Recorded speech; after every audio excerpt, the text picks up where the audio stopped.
최근 현대인들의 건강과 미용에 대한 관심이 높아지면서 다양한 다이어트 방법들이 등장하고 있습니다.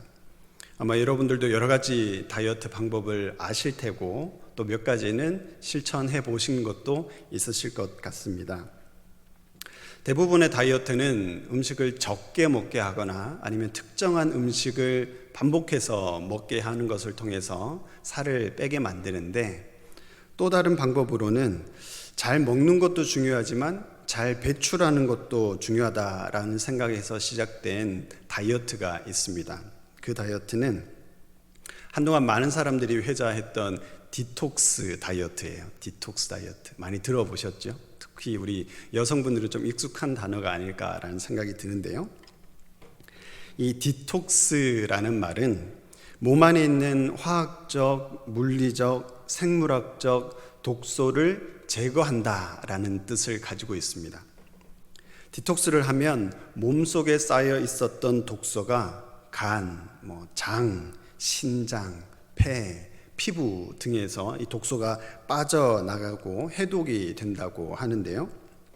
그렇게 되면 장내에 유익균들이 많아지니까 면역력이 높아지고 또 신진대사가 활발해져서 체내의 노폐물들이 잘 배출되게 되고, 그렇게 하다 보면 건강하게 체중 감소를 이룰 수 있다라는 것이죠. 자꾸 이렇게 얘기하니까 제가 홈쇼핑 호스트 같은 느낌이 좀 들긴 하는데요. 아무튼 이 디톡스 다이어트의 핵심은 해독이 주는 이로움이 아마 이 디톡스 다이어트의 핵심이 될 겁니다. 그런데 이와는 반대로 몸 안에 독소가 있으면 신체에 여러 가지 부정적인 문제가 나타나기 시작합니다. 또는 맹독일 경우에는 치명적일 수도 있겠죠.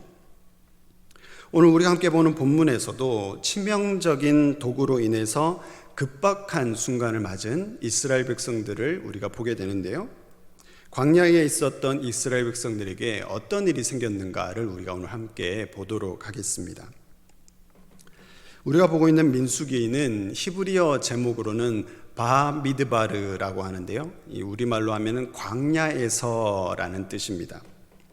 이스라엘 백성들이 시내 광야를 떠나서 모압 평지까지 이르는 전 여정을 압축해서 다루고 있는 것이 민수기의 내용이 됩니다.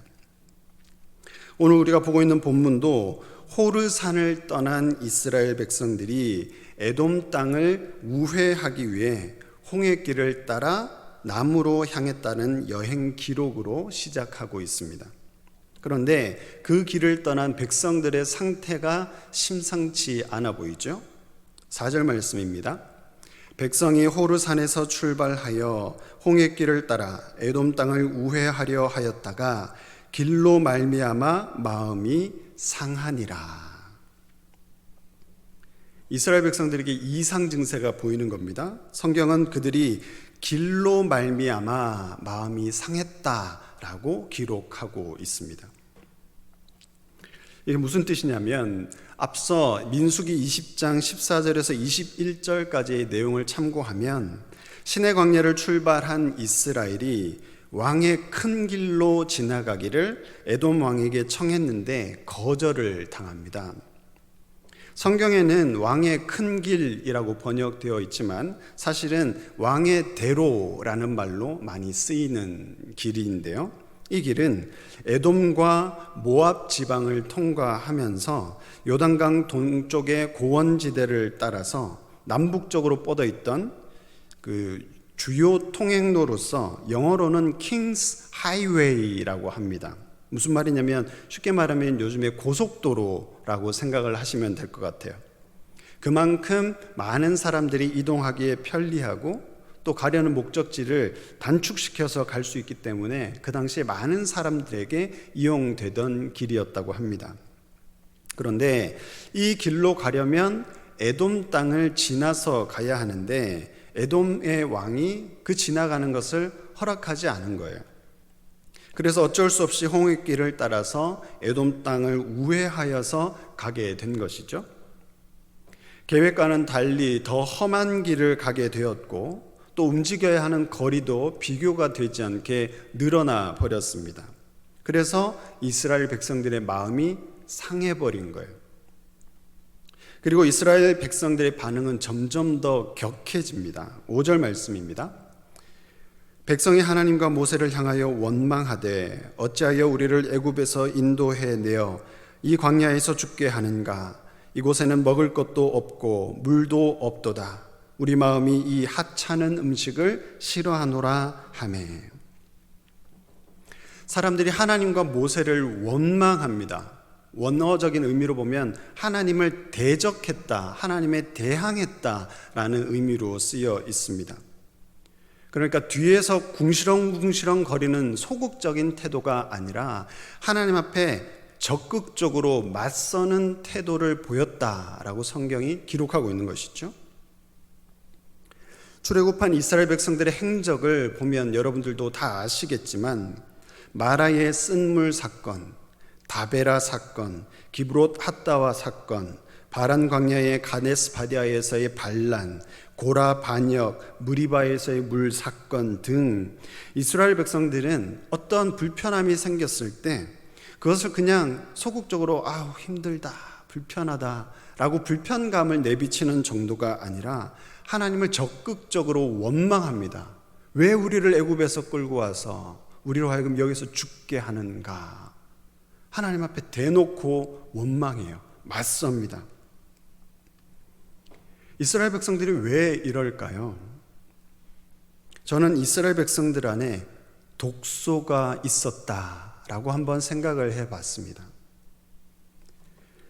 우리의 신체가 평범하게 신진대사를 했을 뿐인데 몸 안에 노폐물이 쌓이면서 독소가 생겨나는 것처럼 이스라엘의 거듭된 불만과 불평은 그들의 마음 가운데 독소를 쌓이게 한 것 같습니다.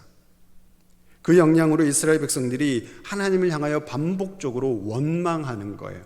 하나님을 향해서 대항하는 거예요.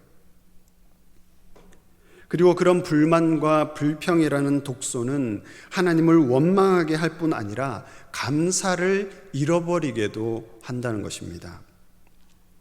오늘 5절에서 말하는 사람들이 말하고 있는 이 하찮은 음식은 만나를 의미합니다.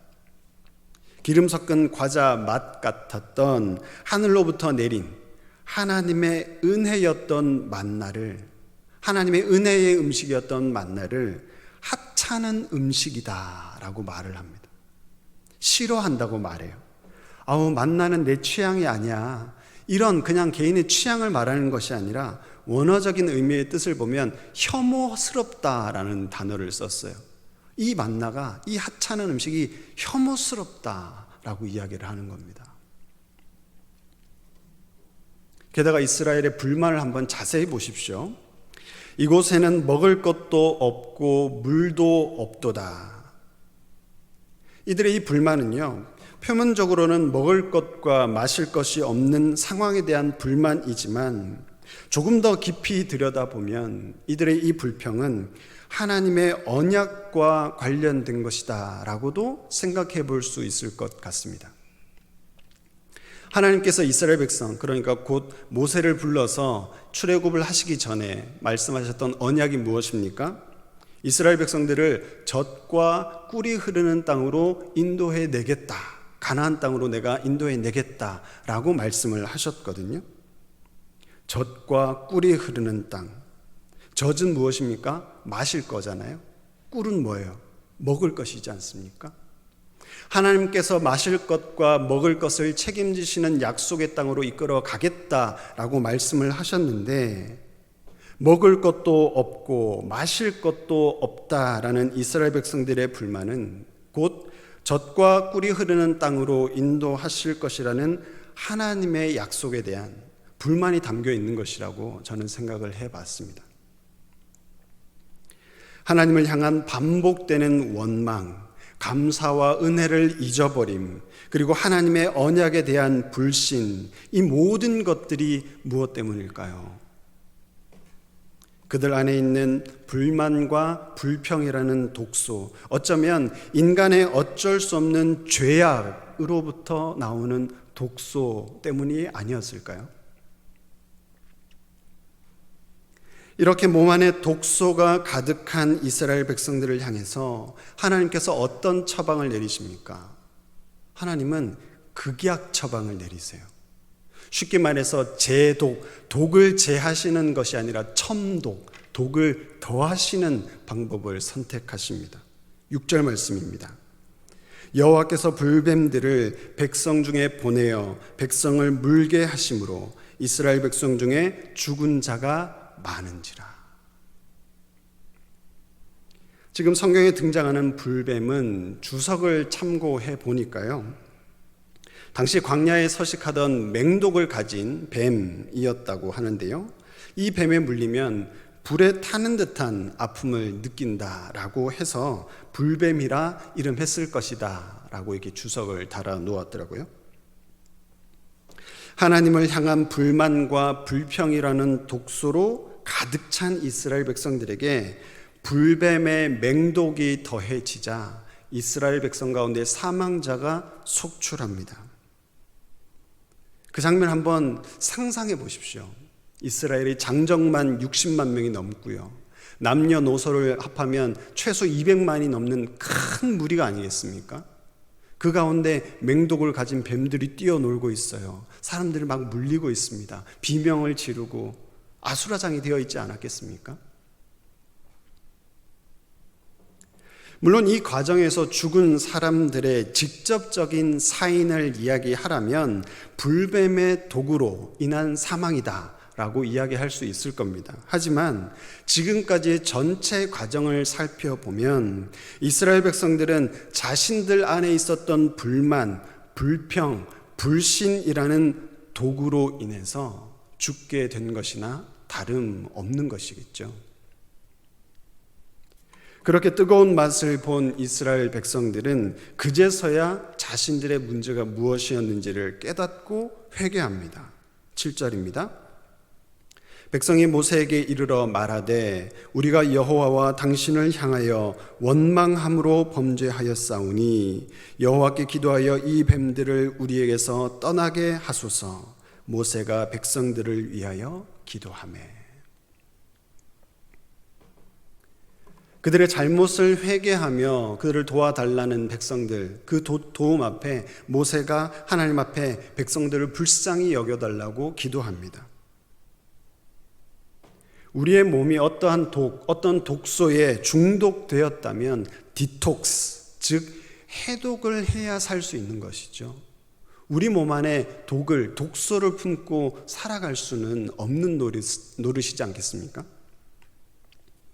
하나님께서는 모세의 기도를 들으시고 본격적으로 디톡스를 시작하시는 거예요. 어떻게 하셨습니까? 8절에서 9절까지 말씀입니다. 여호와께서 모세에게 이르시되 불뱀을 만들어 장대 위에 매달아라. 물린 자마다 그것을 보면 살리라.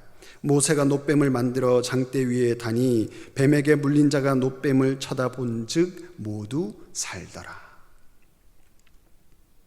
하나님께서 모세에게 말씀하신 디톡스, 해독의 방법은 불뱀의 형상을 만들어서 장대 위에 매다는 것이었습니다.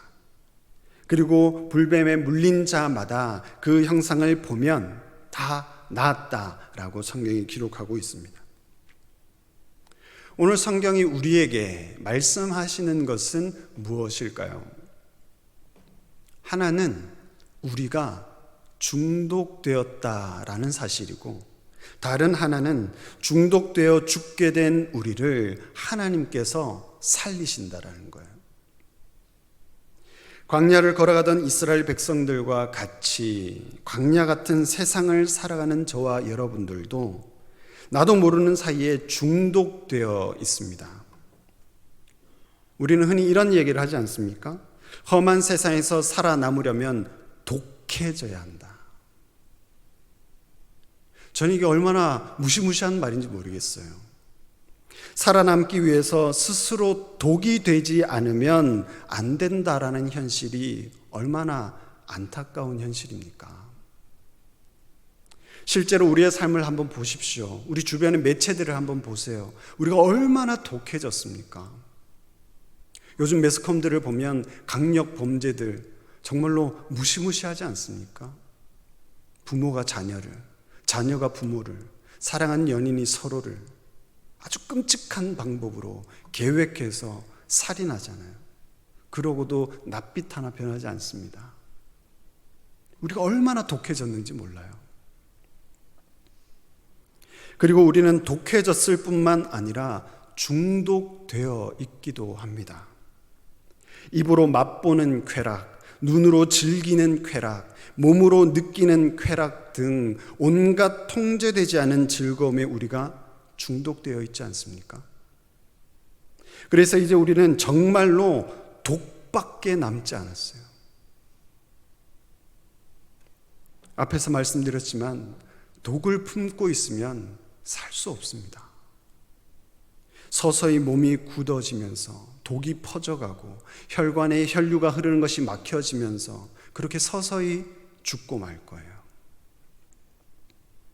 그런데 이렇게 죄 가운데 중독되어 죽을 수밖에 없는 우리를 하나님께서 디톡스, 해독하신다는 거예요. 어떻게 해독하셨습니까? 이스라엘 백성에게 장대 위에 달린 놋뱀을 쳐다보게 하셨듯이 십자가에 달리신 예수님을 바라보게 하시는 거예요. 요한복음 3장 14절에서 15절에는 이렇게 이야기합니다. 모세가 광야에서 뱀을 든 것 같이 인자도 들려야 하리니 이는 그를 믿는 자마다 영생을 얻게 하려 하심이니라. 장대에 매달린 놋뱀은 예수님의 십자가 사건에 대한 예표입니다. 불뱀에 물린 자가 장대에 매달린 놋뱀을 보는 순간 살았던 것처럼 아무리 세상의 욕망과 쾌락에 중독되어 있더라도 십자가에 달리신 예수를 믿는 자마다 영생을 얻는다는 거예요. 사실 놋뱀을 쳐다본다는 것은 단순한 행위가 아닙니다.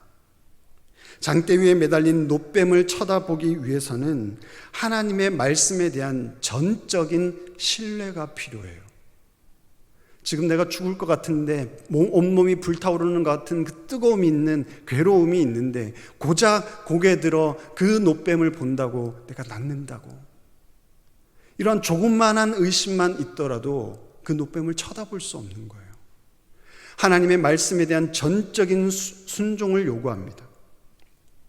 하나님께서 우리에게 요구하는 것이 어떤 것이든 너무 간단해서 별것 아닌 것처럼 보일 때나 또는 너무 어려워서 할 수 없을 것처럼 여겨질 때에도 묵묵히 따르는 믿음을 우리에게 요구한다는 거예요. 그리고 그렇게 장대 끝에 매달린 놋뱀을 쳐다보면 자연스럽게 생겨나는 변화가 있습니다. 어떤 변화가 생길까요? 시선의 변화가 생겨나요. 땅만 쳐다보던 사람들이 장대 위의 놋뱀을 쳐다볼 때 비로소 하늘을 쳐다보게 된다는 겁니다. 물론 하늘이 곧 하나님이 계신 물리적인 자리는 아니지만 그 상징하는 바가 무엇인지 다들 공감하시리라 믿습니다. 우리도 마찬가지죠. 우리가 예수님의 십자가를 바라볼 때 우리의 시선의 변화가 생겨요. 지금 여러분들 교회 오셔서 제 뒤에 있는 십자가 보시잖아요. 십자가 들려면 고개를 들어야 되잖아요. 하늘을 보게 되지 않습니까? 우리의 시선의 변화가 생기잖아요.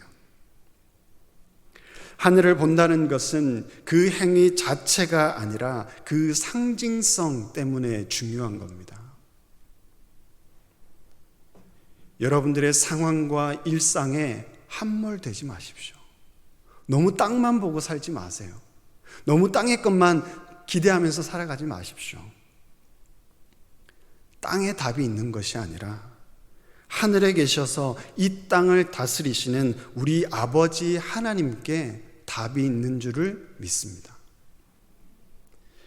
장대 위의 놋뱀과 십자가의 예수님이 공통적으로 우리에게 요구하는 것이 무엇입니까? 시선입니다. 주님 바라보기를 원하세요.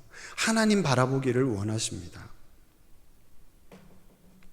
그리스도인이지만 몸이 땅에 있기에 수고로이 계속해서 걸어야 하고 배고픔과 목마름 가운데 살아가는 일이 쉬운 일은 아닐 겁니다. 그러나 예수님의 십자가를 지향하는 시선을 유지하며 그렇게 살아가는 것이 우리 그리스도인의 삶이 아니겠습니까?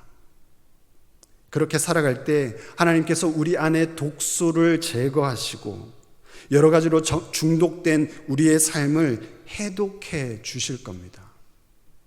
주님 바라보며 살아가실 수 있기를 바랍니다. 특별히 우리와 함께 있는 이 시간, 이 수요 기도에는 땅에 고정되어 있는 우리의 시선을 하나님께로 들어 올리는 시간이라고 저는 생각합니다. 하나님을 지향하는 시간인 것이죠. 마음을 모아서 기도하고 도우실 하나님을 기대하며 기다리는 모든 성도들이 다 되시기를 주님의 이름으로 축원합니다. 자, 기도하겠습니다. 사랑의 하나님, 은혜를 감사합니다. 오늘도 우리에게 귀한 날을 허락하여 주시고 각자에게 허락하여 주신 삶의 자리에서 이런 저런 모양으로 살아가게 하시다가 오늘도 이곳 예배의 자리, 또 기도의 자리, 하나님을 만나는 자리 가운데 인도하여 주심을 감사합니다. 오늘도 인도하여 주셨사오니 땅으로 고정되었던 우리의 시선이 하나님을 향하여 하늘을 바라볼 수 있도록 도와주시고, 또한 우리가 그렇게 하나님을 찾으며 하나님을 부를 때에 우리 안에 있는 독소를 해독하여 주시고 중독되어 있는 우리의 삶이 해독되게 하여 주셔서 주님 안에서의 참된 생명을 맛보는 주의 백성들의 삶이 될 수 있도록 인도하여 주시옵소서. 오늘도 우리의 기도와 간구 가운데 주님 함께 하시고 응답하시기를 간절히 소원하오며 예수님의 이름으로 기도드립니다. 아멘.